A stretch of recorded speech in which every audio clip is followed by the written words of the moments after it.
Makanan ini gulanya itu tinggi banget, tapi rasanya nggak manis sama sekali. Dan lo sering makan ini tiap hari. Hai, gue Dr. D, spesialis penyakit dalam. Let's get the insight. Jadi gini, nggak semua makanan yang tinggi gula itu rasanya manis. Contohnya apa yang paling sering?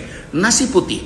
Yes, nasi itu karbohidrat sederhana yang di tubuh kita itu bakal cepet banget diubah jadi glukosa alias gula darah. Satu piring nasi bisa setara dengan 3 sendok makan gula pasir loh.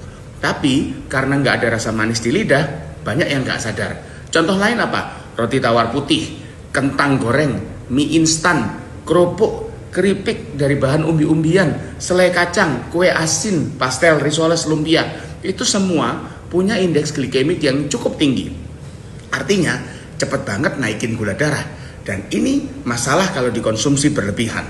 Apalagi buat yang punya risiko diabetes. Kenapa nggak kerasa manis? Karena tubuh kita nggak mendeteksi karbo sebagai manis di lidah. Tetapi di usus semua itu berubah jadi gula. Jadi jangan tertipu rasa ya. Mulai sekarang coba perhatikan bukan cuma rasa manisnya, tapi juga kandungannya. Gula itu bisa menyamar dan itu yang sering bikin kita lengah. Jangan lupa lihat kadar gula di tabel nutrition fact yang ada di label makanan. Follow dan share video ini ke teman kamu yang setiap hari makan nasinya sepiring penuh dan sering makan jajan. Yuk kita jadi sadar bareng-bareng. Let's get the insight bareng Dr. D. Love you. Ada 2 pertanyaan, Pak. Yang pertama itu, kan tadi Bapak juga sudah menyinggung soal isi dari MOU Helsinki yang menyatakan bahwa batas-batasnya itu merujuk pada tahun 56. Nah, tapi kemarin Kemendagri itu menyatakan bahwa dalam perjanjian perbatasan wilayah ini juga merujuk pada perjanjian antara Gubernur Aceh dan juga Gubernur Sumatera Utara pada tahun 92. Di mana dalam perjanjian itu katanya hanya batas darat saja yang diatur gitu. Nah, apakah dalam aturan tahun 56 ini sebenarnya juga diatur batas lautnya begitu. Nah, lalu pertanyaan yang kedua adalah kemarin bagaimana tanggapan Pak JK dari usulan dari Gubernur Sumatera Utara saat ini, yaitu Mas Bobi, yang mengusulkan kalau misalnya di pulau-pulau ini ada sumber daya alam termasuk minyak dan gas untuk dikelola bersama antara Sumatera Utara dan Aceh. Terima kasih, Pak. Iya, karena ini dasarnya undang-undang, tentu yang mudah di darat. Di pulau, ya namanya pulau itu masuk. Dan sejak dulu dikelola oleh Aceh, orang bayar pajak ke Singkil. Ya, tentang apa tadi? Oh, setahu saya tidak ada pulau atau daerah yang dikelola bersama. Tidak ada, siapa jadi bupati? Masa 2 bupatinya? Nah, masa 2 bayar pajaknya kemana? Ya, itu pulaunya pulau tidak terlalu besar. Jadi bagi Aceh itu harga diri. Kenapa diambil? Dan itu juga masalah kepercayaan ke pusat. Jadi saya yakin ini akan diselesaikan sebaik-baiknya demi keimanan bersama. Toh tidak ada faktor penting di situ. Di situ kan tidak ada minyak, tidak ada. Mungkin saja beberapa hari ada, tapi hari ini tidak ada. Ya, silakan. 5 manfaat ubi rebus untuk lansia. Ubi rebus itu bukan cuma cemilan kampung, tapi sumber gizi yang hebat untuk lansia. Murah, gampang dibuat, dan manfaatnya luar biasa. Kalau punya orang tua di rumah, simak ini baik-baik, dan jangan lupa share ke yang membutuhkan. Inilah 5 manfaat ubi rebus untuk lansia. 1. Stabilkan gula darah. Indeks glikemiknya rendah, cocok untuk lansia dengan risiko diabetes. 2. Lancarkan pencernaan. Seratnya tinggi, bantu cegah sembelit tanpa obat. 3. Jaga tekanan darah. Kaya kalium, bantu seimbangkan cairan dan turunkan tekanan. 4. Pekuat tulang, mengandung mangan dan kalsium yang penting untuk kepadatan tulang. 5. Tambah energi alami. Karbohidrat kompleksnya bantu lansia tetap aktif tanpa cepat lelah. Ada 2 ilmu yang gak pernah diajarkan di sekolah manapun. Gak ada di buku teks, gak ada di soal ujian. Tapi begitu kita nggak punya 2 ilmu ini, hidup kita itu nggak akan jadi apa-apa. Dan malah hidup kita itu cuma jalan di tempat. Namanya ilmu tahu diri dan ilmu tahu batas.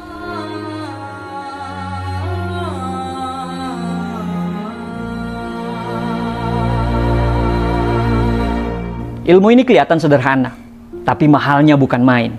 Kenapa?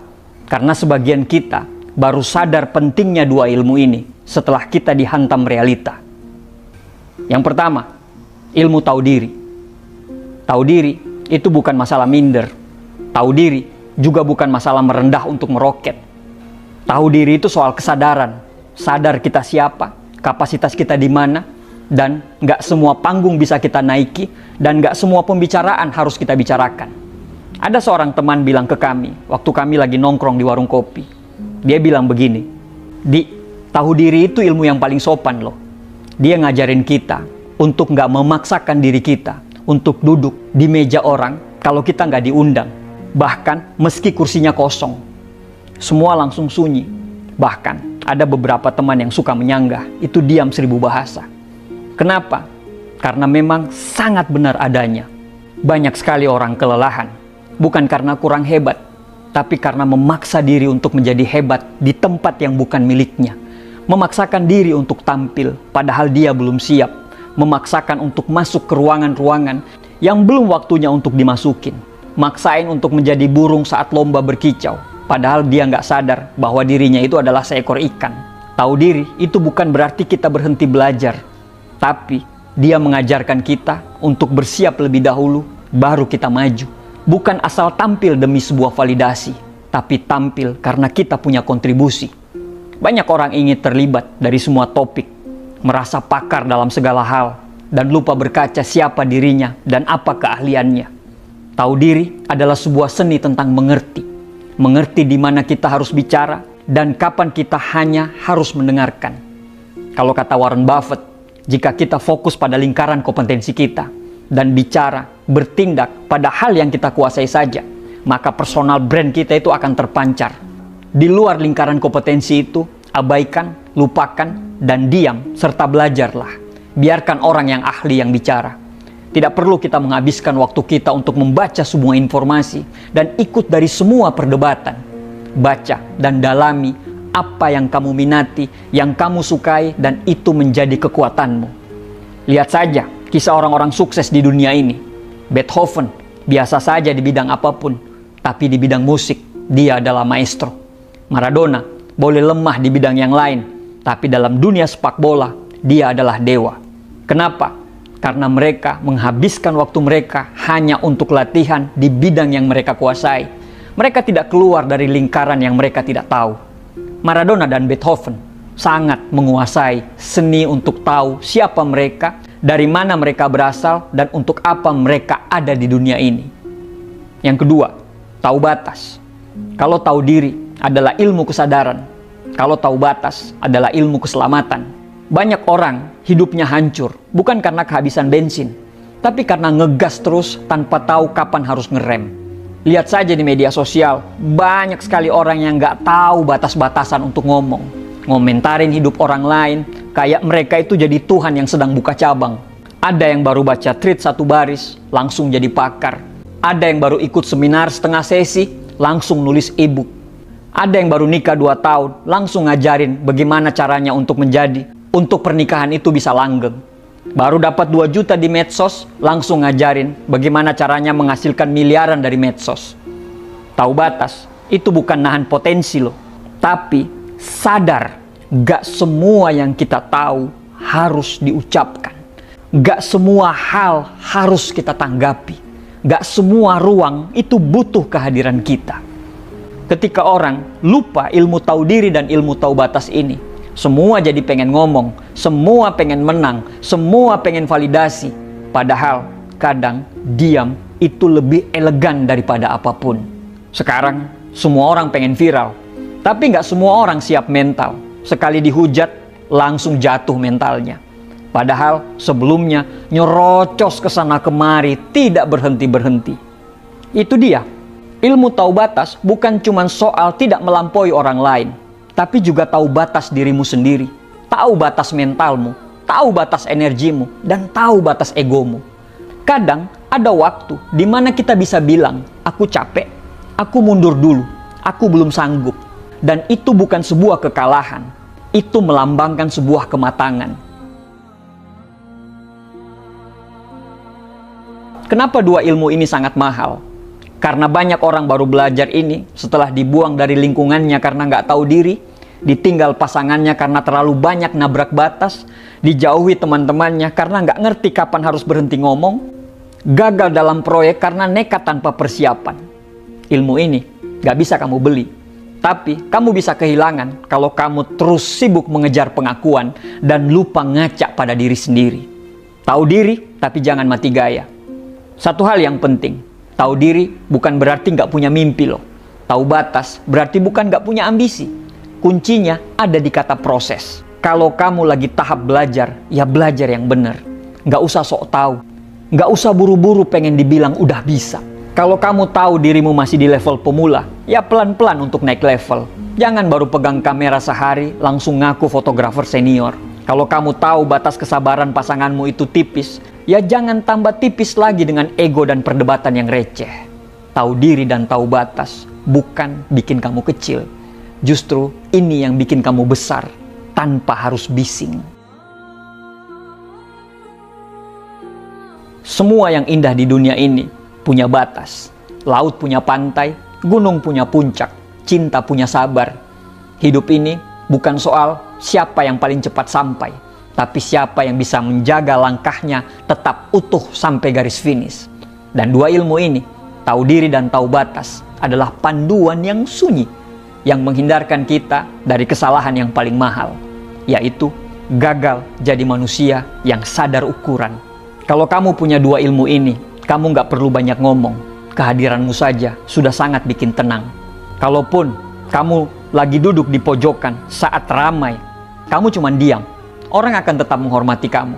Karena mereka tahu, diamnya orang yang tahu diri seringkali lebih dalam dari suara orang yang hanya ingin didengar.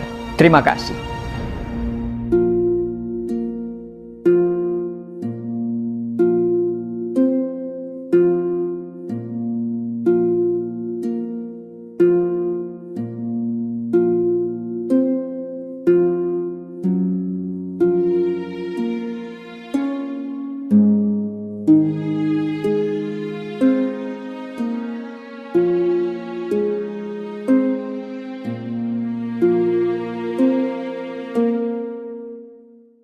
Bagi kalian pemilik Bank BCA, Bank BRI, Bank Mandiri, dan seluruh bank di Indonesia, kalian perhatikan ini adalah ada SMS hacking Bank BCA, Bank BRI, dan Bank Mandiri. Kalian lihat ini, sangat menyeramkan.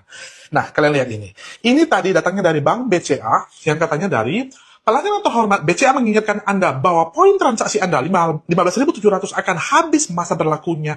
Dalam 3 hari, tukarkan poin Anda. Ada link yang berbahaya di bawah. Kalau kalian klik link tersebut, kalian akan dikirimkan dan mungkin ada malware yang masuk ke HP kalian. Datangnya itu dari Bank BCA loh, tanda kutip dari Bank BCA. Nah, benarkah dari Bank BCA? Dan ini lebih mengerikan lagi, kalian lihat ini serem. Dari Bank BRI yang menyatakan adalah pelanggan yang terhormat, ada transaksi mencurigakan di rekening Anda 1.200.000 pada jam 07.20. Periksa transaksi Anda. Ada link di situ. Pertanyaannya, berapa banyak yang nggak akan ketakutan ada transaksi yang nggak dikenal, lalu dia klik di situ, teman-teman. Gua yakin akan ada puluhan ribu orang yang akan kena link berbahaya seperti ini. Pertanyaan, apakah bank tersebut kena hack? Apakah Bank BCA, Bank BRI itu sudah kena hack oleh hacker sampai bisa pakai SMS seperti ini? Jawabannya adalah tidak. Mereka itu menggunakan jasa yang namanya adalah ini. Mereka menggunakan jasa yang namanya adalah SMS masking. Nah, ini udah ada dari 10 tahun yang lalu udah ada. Udah banyak di Indonesia. Kelebihan dari SMS ini, mereka tuh bisa mengirimkan pesan, bisa dipesan dengan SMS diterima di HP dengan nama usaha Anda, bukan nomor HP yang tidak dikenal. Jadi dengan demikian kan orang langsung lihat, oh ini datangnya dari Bank BRI, dari Bank BCA, dari Bank Mandiri. Itulah kreativitasnya dari penipu zaman sekarang ini. Dan kedepannya pasti akan ada muncul nanti. Misalnya ya, pelanggan atas nama Pak Imam Rofiki, tanda kutip Imam Rofiki, akan ada transaksi mencurigakan di rekening Anda 1.200.000. Langsung dengan nama kalian. Kedepannya, ya kemungkinan karena akan ada, ditambah dengan kebocoran data kita selama ini, maka akan semakin parah. Hari ini saja gue udah mendapatkan 50 orang yang ngelapor ke gue. Apakah ini benar, Mr. Batman? Kasih tahu ke seluruh keluarga kita semuanya. Akan ada penipuan ini akan semakin marah. Di 2025 ini penipuan akan semakin parah. Dan tenang saja, banknya, Bank BRI, BCA, Mandiri, dan semua bank-bank tadi itu tidak kena hack. Tetapi kalau kalian klik link ini, ya, kalau kalian kehilangan uang, itu adalah kesalahan kalian. Maka orang itu kasih tahu ke seluruh keluarga kita, terutama orang tua yang gaptek. Gua Mr. Bird, like jika suka, share jika bermanfaat. See you again in the next video. Bye-bye.